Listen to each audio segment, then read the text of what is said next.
Hello, everyone. My name is Amaka. I am part of this great podcast called The ÁfroStyle podcast, and I am with my good old friend Camelia and my co-host. Camelia, say hello to the people.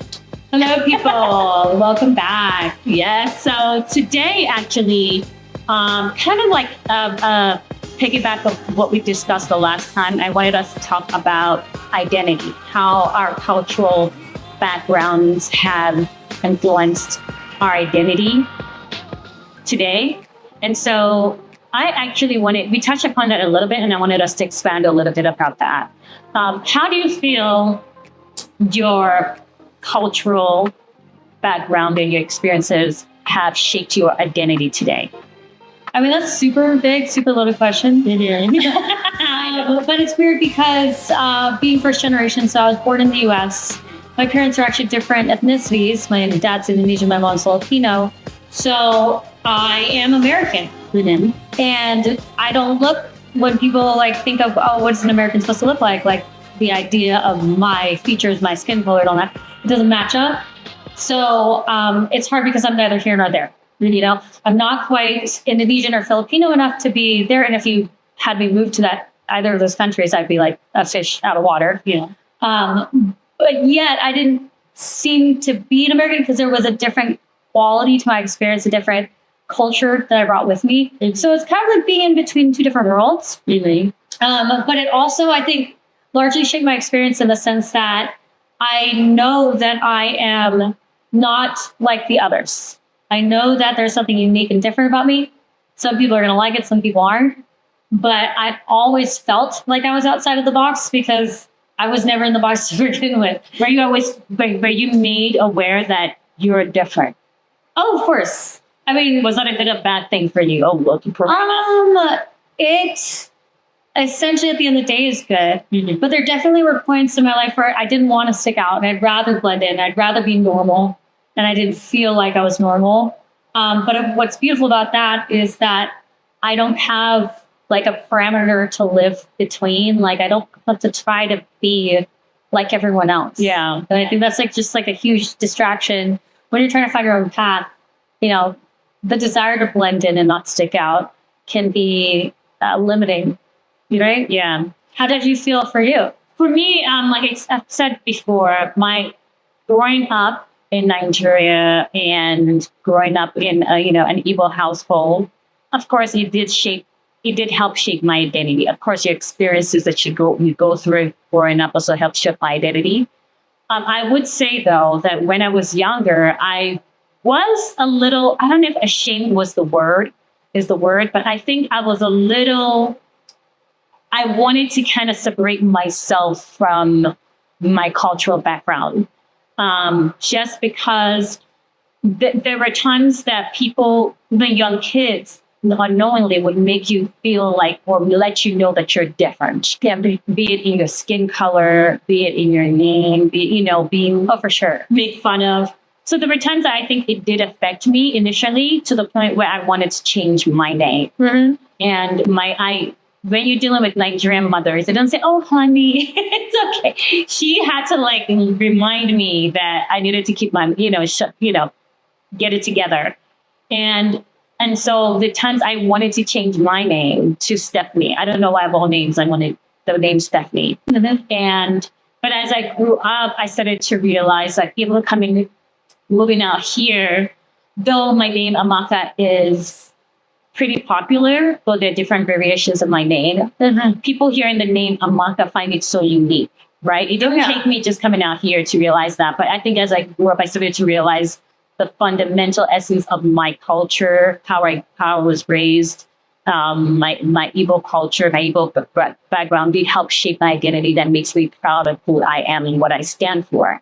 And in so doing, I am not afraid to also step outside of my comfort zone and look to other cultures for inspiration, because I know who I am and what I stand for and what I'm proud of. So I think that's something that I may be wrong, but I think a lot of people right now, a good number of people kind of miss that, where they know where they're from, but they choose not to be inspired by where they come from to help their identity. Yeah. Well, I think America is like a big equalizer because it doesn't really matter what your culture was like, what your name meant maybe in your original country before moving to America.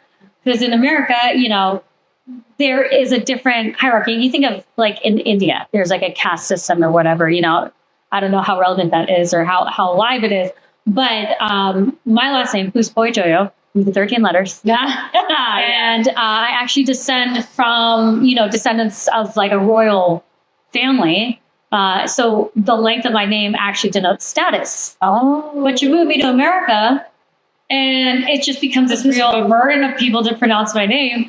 But so much is in the name, That is longer the name. beautiful. I didn't know that is a beautiful thing. That's something, that is, I also came from a line of royalty and everything, but the status, they kind of give you that title. Yeah. Give it. So to know that your name actually stands for something royal, it's beautiful. Yeah, but I mean, again, I didn't really know that until I was in my early 20s. It's just, when you are in America, you just want, and I had the same thing. Like I wanted to be like Melanie or something. Yeah. But I was wondering, when you wanted to be Stephanie, how old were you? Was it after you moved to America? No. When I wanted to be Stephanie was when I was back home. I was like, 7, 8, 9. And I just because, the experiences that you have with kids, maybe they were joking or playing, but I remember like being made fun of or whatever the case may be, whatever. And then you have, those who come from mixed parents, like mother is Black, father is White, or vice versa.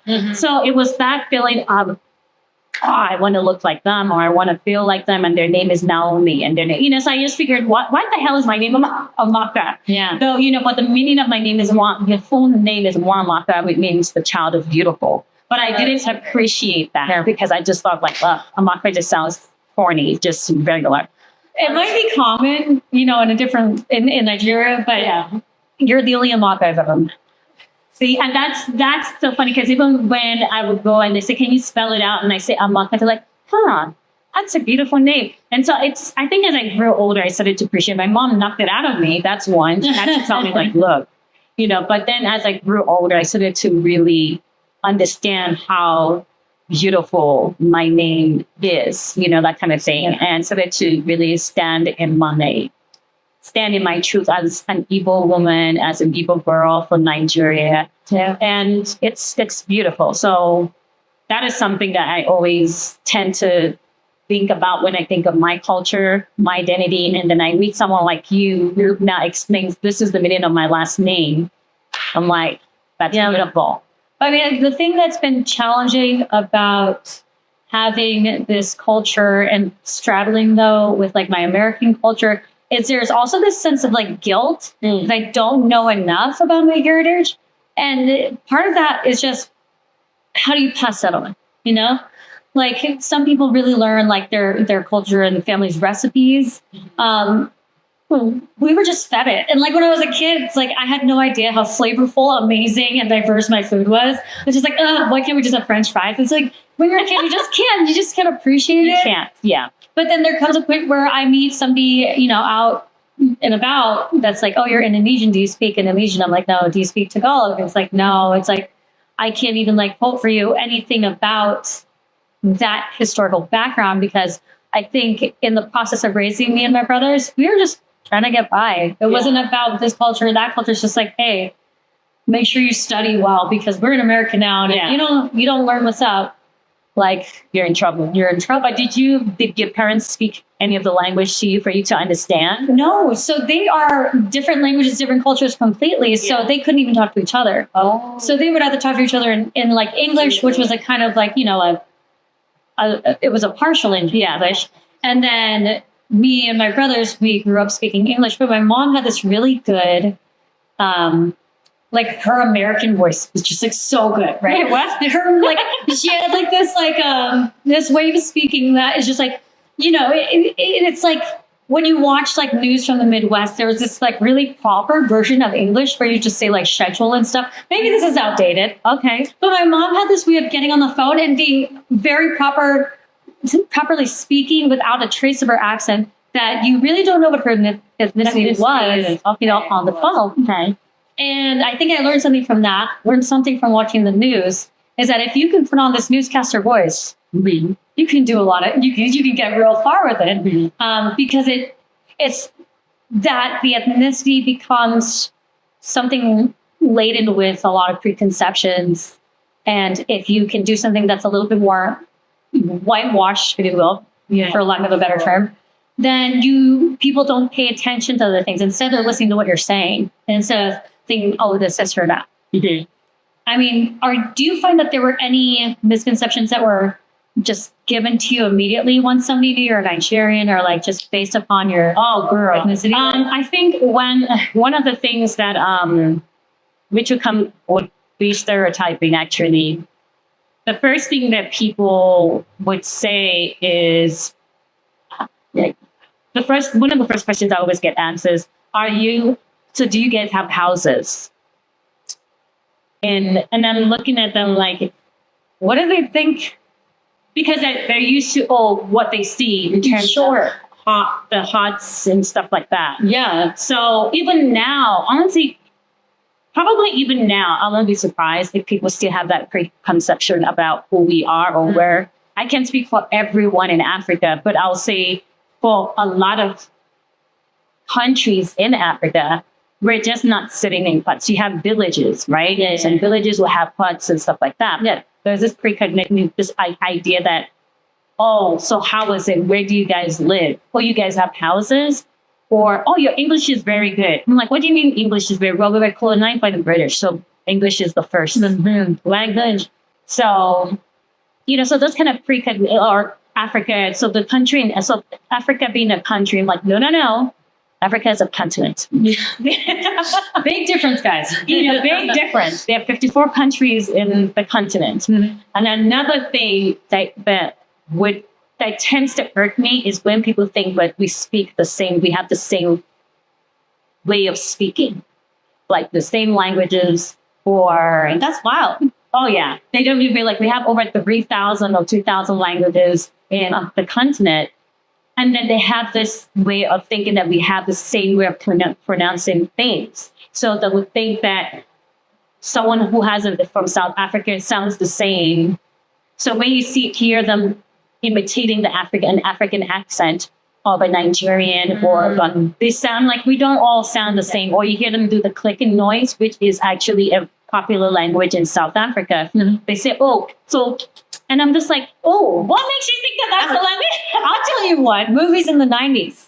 Yes. Because it's honestly not that long ago, where people had a little bit more awareness of other cultures. But like, I don't want to mistake myself here. Like, everybody to some degree is ignorant about something, right? But now we're seeing levels of ignorance. If you can't distinguish a country from a continent, that's a problem. And then if there are multiple cultures within, they can sound different. They can have totally different. Look at Northern California versus Southern California. They're like literally two different countries. Yeah. But the moment you say I'm from California, they automatically assume it's LA, Los Angeles. Yeah. They forget that they're different areas and counties and everything. That's kind of like the same ignorance that, and some for better, or maybe they really don't know and they want to learn. But there's when they say it, that it's like you really sound ignorant. You don't sound like someone who actually wants to know. And that's the kind of thing. And it's not just people from other racial backgrounds, even from my racial background. They have the same idea of what Africa is. And I'm like, have you taken the time to research before you actually ask questions? Because some of the questions unlock ignorance. See, here's the thing though. There's like two different distinctions of ignorance. Because there's people that are just clumsily like they don't know and they're curious and they're asking a question. It's a dumb question, but they are coming from an innocent place. Yes, but I would understand. Yeah, versus like somebody who, I don't know, there's something nasty about it when they ask a question. Like I was asked like, what's your ethnicity, right? And some people are like, oh, they're curious, what's your ethnicity? But some people just straight up go to me and go, what are you? So what are some of the...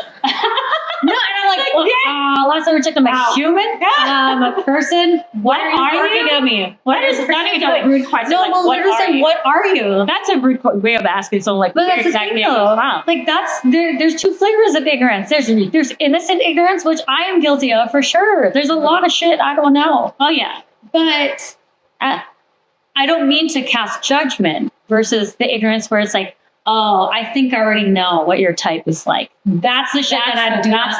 So that's like normally, so if you have that, what else do you normally deal with when it comes? Oh my God, I'm an Asian woman. What do you think? Like immediately I'm good in bed, which is like, but it's also weird because it's like this over sexualization of Asian women. That's the idea. Am I, I don't know, but there's a popular idea. I think I'm pretty okay, you know, but at the same time though, sometimes when people see me, that's all that they see. You know, and it's rare, more and more rare. But like, I always get these weird things where it's like, no offense, typically it's an older white guy. I'll be like, hey, I dated an Asian once. Let me show you a picture of the Asian I dated. I'm like, I'm sorry. What makes you think? Well, why are you are you trying to give me street cred right now? Like, what? So what would you say you want people to know? Like in terms of based on the stereotypical topic, you know, things that they say. What would you want people to? And I know you cannot speak for everyone. It's so hard, but I just love certain role models like Bruce Lee, right? Bruce Lee came at a time where like, and he's not the same ethnicity as me by any means, but like where this idea of an Asian male not being like strong and not being masculine.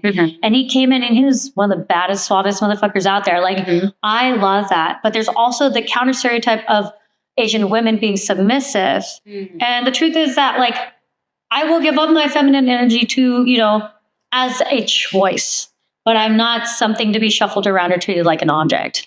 So I think it just people are naturally outgrowing that sentiment, but that's definitely one that's struggled with if you're an Asian woman. The idea that you're meant to be seen and not heard, maybe. Yeah.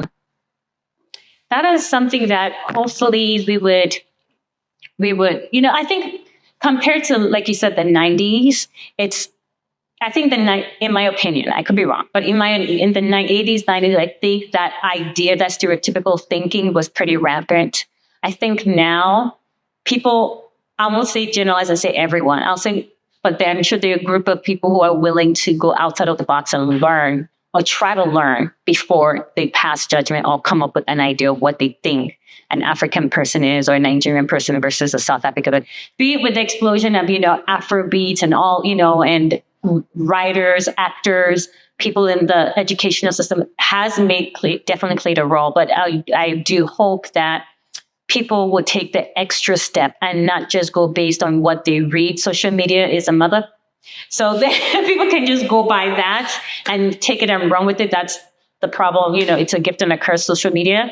But people being able to take the time to actually learn. And if they're actually paying attention to social media, that they actually pay attention to pages, platforms that are actually educating them and not spreading false ideologies about who they think or what they think Africans are, what they represent. So I think that was a pretty good summarization of this topic. I think it was pretty good. I'm sure we'll have a lot to talk about down the line. Is there anything else you want to add? No, I just think that identity is really something that you get to pick for yourself and choose, and being aware that there's always going to be a blind spot. And like, you know, we're just slowly evolving, you know, to accept more and more cultures as time goes on and different lifestyles. So clearly there's going to be a backlash as well of people fighting for the old way of things. And that's just how the pendulum swings. So right now we're seeing a really interesting time where acceptance is either balked at or it's embraced. You know? I'm hoping there's more embrace, of course. And I think with that, being able to use this platform, our platform, to tell our individual stories to people and finding people relating to them in some shape or form, despite our racial or cultural, you know, backgrounds, I think would help, because that way we continue to evolve in our identity, because we're always evolving and we'll always learn something about ourselves and about others. And I think that really helps the world turn around in a good way. So, thank you so much for joining us. We definitely look forward to connecting with you again. Until then, bye-bye.